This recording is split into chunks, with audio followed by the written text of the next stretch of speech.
Hello दोस्तों, good morning, नमस्कार। आप सभी का स्वागत है आप सभी के अपने यूट्यूब चैनल परीक्षा के शिक्षा में।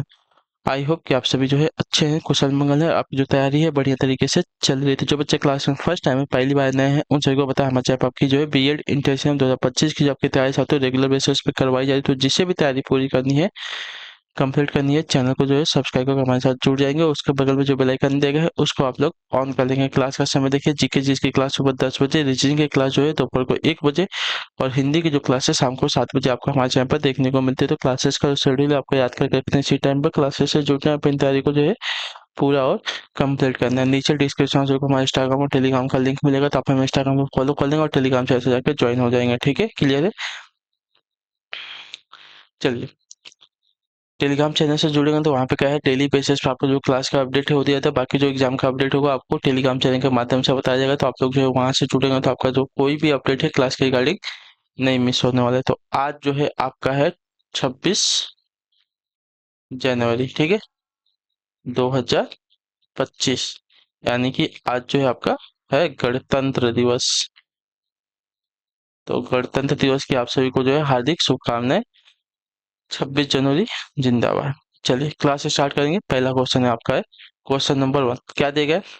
ऐसा देश या राज्य जो बिना कर या बहुत कम कर को लागू करता है, क्या गलत? कर यानी कि क्या होता है? टैक्स। ठीक है, टैक्स की बात कर रहा है। क्या हो जाएगा इसका सही उत्तर? ऐसा देश या राज्य जो बिना कर या बहुत कम कर को लागू करता है क्या कहलाता है? तो उसको जो है टैक्स हेवन कहते हैं। ठीक है, जो आपका सीएल ऑप्शन दिए गए है आपका राइट आंसर हो जाएगा। क्लियर सभी को इसके बारे में? टैक्स हेवन एक ऐसा देश है जो विदेशी व्यक्तियों या व्यवसायियों को राजनीतिक और आर्थिक रूप से स्थिर वातावरण में कम या कोई कर आरोपित नहीं करते। टैक्स हेवन जो है विदेशी कर अधिकारियों के साथ सीमित या कोई वित्तीय जानकारी भी साझा नहीं करते हैं। ठीक है, चलिए अगले क्वेश्चन की तरफ बढ़ेंगे। क्वेश्चन नंबर 2 है, ध्यान से देखिए। हृदय योजना के तहत निम्नलिखित में से कौन सा शहर शामिल नहीं है, बताइए। हृदय योजना के तहत निम्नलिखित में से कौन सा शहर शामिल नहीं है? वाराणसी, मदुरै, पुरी या अमरावती? तो इसका राइट आंसर आपका हो जाएगा साथियों मदुरै। ठीक है, जो आपका बी ऑप्शन दिया गया आपका राइट आंसर हो जाएगा। सरकार ने देश की समृद्धि सांस्कृतिक विरासत को संरक्षित और पुनर्जीवित करने के लिए जो है विकसित शहर विकास और उन्नति योजना शुरू की है। ठीक है, यानी कि हृदय योजना की जो है शुरुआत की है। शुरुआती चरण में 12 विरासत शहरों की पहचान की गई, जिन्हें HRIDAY के तहत फिर से जीवित और विकसित किया गया है। 12 शहर कौन से? अमृतसर है, वाराणसी है, गया है, पुरी है, अजमेर है, मथुरा है, द्वारका है, बदामी है, अ, बदामी, वेलकन्नी, कांचीपुरम, वारंगल और अमरावती। ठीक है, इसमें मदुरै आपका शामिल नहीं है। अगले क्वेश्चन की तरफ बढ़ेंगे। आपका तीसरा नंबर बताने की कोशिश करेंगे। राइट आंसर, मूल रूप से भारत के संविधान में कितने अनुच्छेद थे, बताइए। इसका राइट आंसर क्या होगा? मूल रूप से भारत में कितने अनुच्छेद थे हमसे पूछा है। ठीक है, तो इसका राइट आंसर हो जाएगा साथियों 395, जो आपका दिया गया सी ऑप्शन आपका राइट आंसर हो जाएगा। ठीक है, आरंभ में भारतीय संविधान में 22 भाग, 395 अनुच्छेद और 8 अनुसूचियां थी। ठीक है, वर्तमान की बात करें तो भारत के संविधान में आपके 25 भाग हैं, 12 अनुसूचियां हैं और 448 अनुच्छेद हैं। ठीक है, क्लियर है? चलिए अगले क्वेश्चन की तरफ बढ़ेंगे। आपका है चौथा नंबर, बताने की कोशिश करेंगे। संयुक्त भारतीय संविधान में की मसौदा समिति के अध्यक्ष कौन थे? मसौदा समिति के अध्यक्ष की बात कर रहे हैं कौन थे? तो मसौदा समिति के अध्यक्ष की अगर बात होगी तो डॉक्टर BR अम्बेडकर, यानी कि डॉक्टर भीमराव अम्बेडकर हो जाएंगे। जो आपका बी वाला ऑप्शन दिया गया साथियों आपका सही उत्तर होगा। ठीक है, क्लियर से को 29 अगस्त 1947 को संविधान सभा ने डॉक्टर BR की अध्यक्षता में एक ड्राफ्टिंग कमेटी की स्थापना की। अंबेडकर ने भारत के लिए एक मसौदा संविधान तैयार किया। मसौदा समिति के 7 सदस्य थे: Alladi Krishna Swami Iyer, N Gopala Swami, BR Ambedkar, KM Munshi, Mohammad Saadulla, BL Mitter और DP खेतान। ठीक है, ये जो 7 थे आपके क्या थे? मसौदा समिति के अध्यक्ष थे। अगले क्वेश्चन की तरफ पढ़िए। आपका पांचवा नंबर क्या दिया गया? ताजमहल का मुख्य वास्तुकार किसे माना जाता है? बताइए ताजमहल का मुख्य वास्तुकार किसे माना जाता है? तो इसका सही उत्तर आपका हो जाएगा साथियों अहमद लाहौरी को। ठीक है, ऑप्शन नंबर सी वाला जो दिया गया है आपका राइट आंसर हो जाएगा। ठीक, क्लियर सभी को?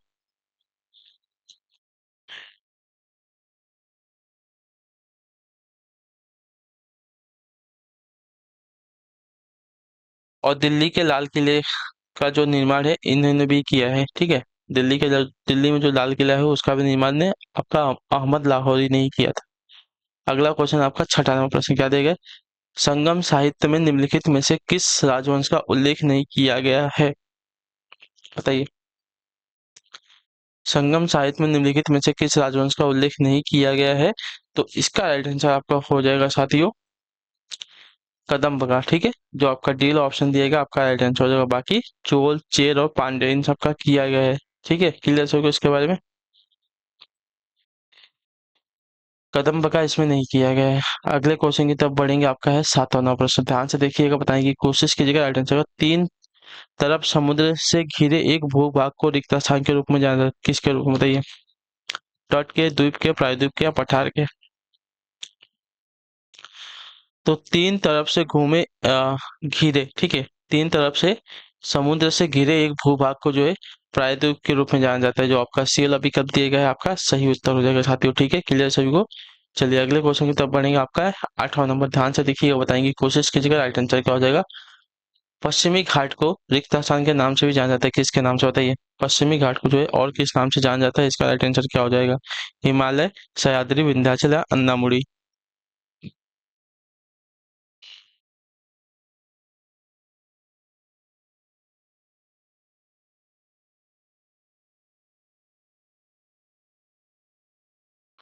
तो इसका राइट आंसर आपका हो जाएगा सह्याद्री के नाम से। ठीक है, तो जो आपका बी वाला ऑप्शन दिया गया साथियों आपका राइट आंसर। पश्चिमी घाटों को सह्याद्री हिल्स भी कहा जाता है। ठीक है, यह भारत के पश्चिमी तट के साथ एक 1600 किलोमीटर लंबी पर्वत श्रृंखला है। क्लियर है? यह सीमा जो है ताप्ती नदी के दक्षिण में गुजरात के सोगांद शहर के पास से शुरू होती है और महाराष्ट्र के गोवा, कर्नाटक, केरल और तमिलनाडु के राज्यों के माध्यम से भारत के दक्षिणी सिरे पर कन्याकुमारी के पास जो है अम, मारूथुनवाज मलाई में समाप्त होती है। ठीक है, क्लियर है? चलिए अगले क्वेश्चन की तरफ बढ़ेंगे, आपका है क्वेश्चन नंबर 9। निम्न में से कौन सा विटामिन रक्त के थक्के के लिए जिम्मेदार होता है? बताइए, निम्नलिखित में से कौन सा विटामिन जो है रक्त के थक्के जमाने के लिए जिम्मेदार होता है?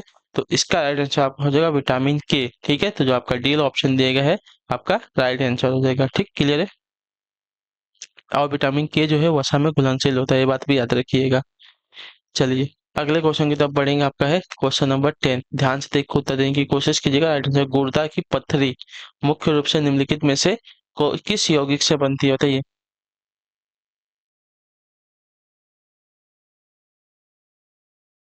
गुर्दा की जो पत्थरी है मुख्य रूप से निम्नलिखित में से किस यौगिक से बनती है? तो आपका राइट आंसर हो जाएगा साथियों कैल्शियम ऑक्जेलेट है। ठीक है, जो आपका बी वाला विकल्प देगा आपका राइट आंसर। कैल्शियम ऑक्जेलेट जो है किडनी के पत्थर का सबसे सामान्य प्रकार होता है। ठीक है, क्लियर है?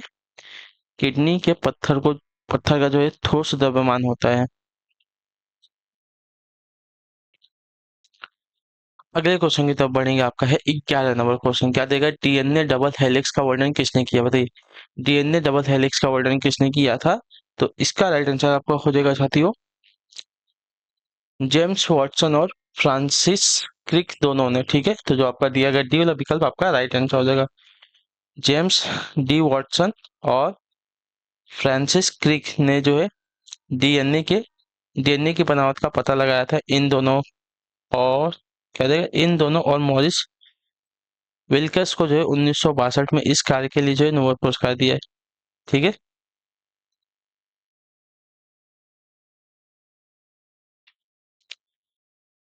अगले क्वेश्चन की तरफ बढ़ते हैं, आपका है 12 नंबर। ध्यान से देखिएगा, उत्तर देने की कोशिश कीजिएगा। निम्नलिखित में से अदिश राशि को चुनना है। ठीक है,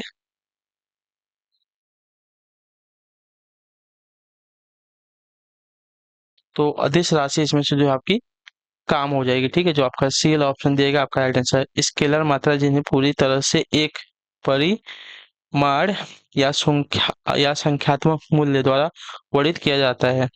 ठीक है, वेक्टर मात्रा है जो पूरी तरह से एक परिमाण और दिशा दोनों द्वारा वर्णित होती हैं।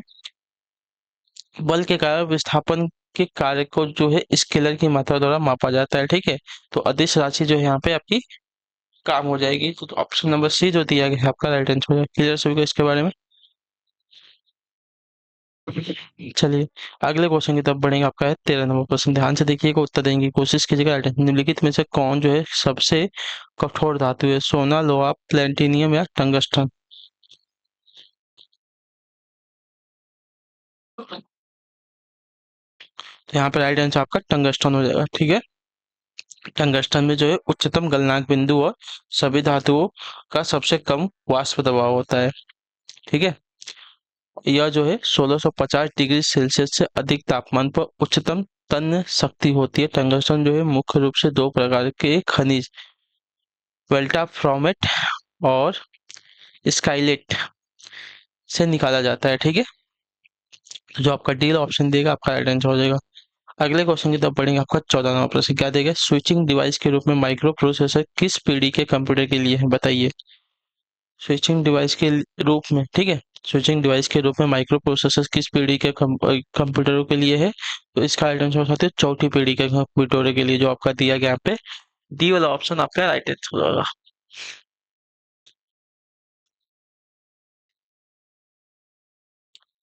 15 नंबर है, ऑक्सीकरण प्रक्रिया के दौरान इलेक्ट्रॉनों की क्या होती है? प्राप्ति होती है, क्षति होती है, युग्मन होता है, क्या होता है?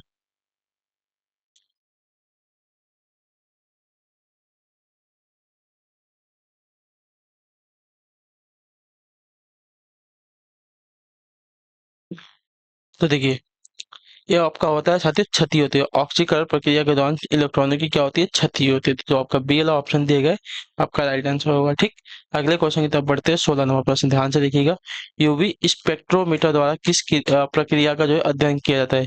यूवी स्पेक्ट्रोमीटर द्वारा किस प्रक्रिया का अध्ययन किया जाता है? इसका राइट आंसर क्या हो जाएगा? तो इसका राइट आंसर आपका साथ इलेक्ट्रॉनिक, जो आपका दिया गया यहाँ पे बी वाला ऑप्शन आपका राइट आंसर होगा। अल्ट्रावायलेट, ठीक है।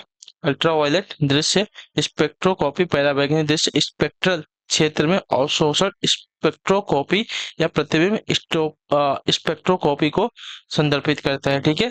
क्लियर है? चलिए अगला क्वेश्चन है आपका है 17 नंबर क्वेश्चन, ध्यान से देखिएगा, बताएंगे कोशिश कीजिएगा। जो परत यूवी विकिरणों के हानिकारक प्रभावों से जीवन को बचाती है उसे क्या कहते हैं?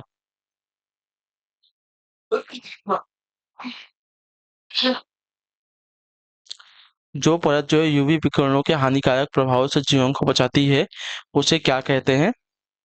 उसे क्या कहा जाता है? तो उसे कहा जाता है आपकी ओजोन परत, ठीक है। मैंने इसके बारे में आपको बताया है। तो जो आपका ए वाला ऑप्शन दिएगा आपका राइट आंसर होगा। अगले क्वेश्चन की तरफ बढ़ेंगे। आपका है 18 नंबर प्रश्न, ध्यान से देखिएगा, बताने की कोशिश कीजिए राइट आंसर का। और निम्नलिखित में से किस राज्य सरकार ने जो है स्वतंत्रता सेनानियों के गाँवों के विकास के उद्देश्य से शहीद ग्राम विकास योजना की शुरुआत मतलब स्थापना की है?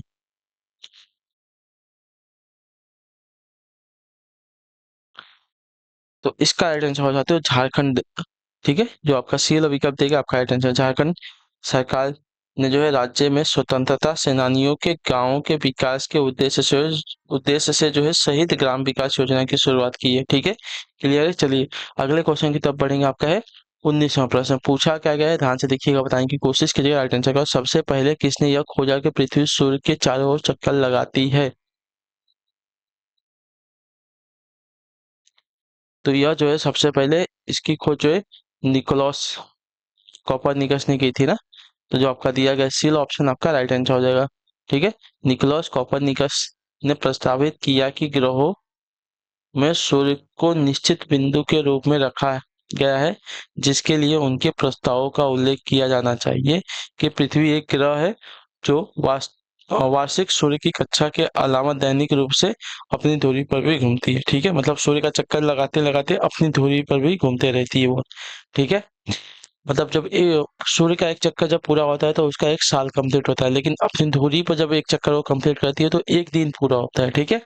चलिए अगले क्वेश्चन की तरफ बढ़ेंगे। आपका है 20वां प्रश्न, इनमें से उद्देशिका का कौन सा शब्द हमें एक परिवार के सदस्य होने की भावना को प्रदर्शित करता है?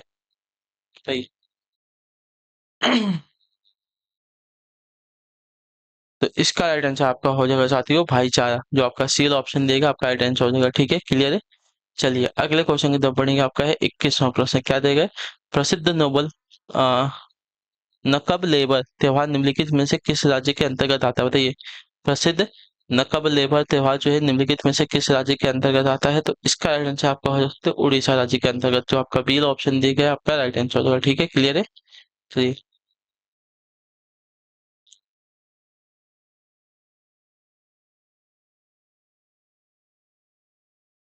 अगले क्वेश्चन की तरफ बढ़ेंगे। आपका 22 नंबर, ध्यान से देखिएगा, बताने की कोशिश कीजिएगा। राइट आंसर शरद जोशी सम्मान रिक्त स्थान के लिए प्रदान किया जाता है, किसके लिए, बताइए।